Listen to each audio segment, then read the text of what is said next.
Nama Adisti Zara baru-baru ini sedang ramai menjadi topik perbincangan para netizen di media sosial.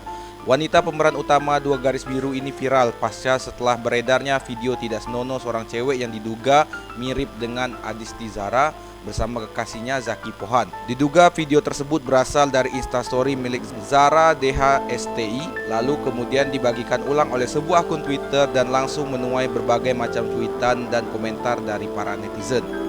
Meskipun telah dihapus, video tersebut tetap menyebar di jagat maya. Untuk membendung hujatan dan kecaman dari para netizen, Adisti Zara dan Zaki Pohan akhirnya menutup kolom komentar. Dikutip dari YouTube Cumi-Cumi Jumat 21 Agustus 2020, menurut psikologi anak, Kak Seto menyebutkan kejadian ini dapat berpengaruh pada kondisi psikologi bintang film Dua Garis Biru tersebut. Ya, memang ini akan berdampak pada kondisi kejiwaan adik AZ. Sehingga dalam hal ini mungkin ada semacam pendamping psikologi. Artinya, di satu sisi memang menjadi pembelajaran bagi yang bersangkutan.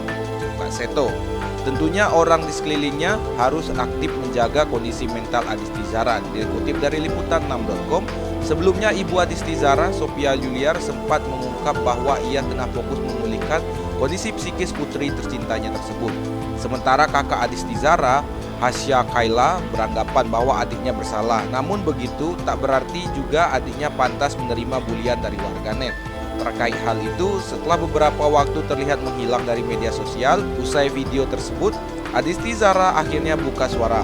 Hal itu terlihat dalam sebuah unggahan salah satu tayangan infotainment Selebrita Expose yang diunggah di kanal YouTube bertajuk Eksklusif. Tak banyak kata yang diungkapkan oleh Adisti Zara. Ia meminta media untuk menjaga privasinya dan keluarganya. Pastinya, ia dan keluarganya butuh waktu untuk menenangkan diri setelah ramai beredar video mesra mirip dirinya dan kekasihnya.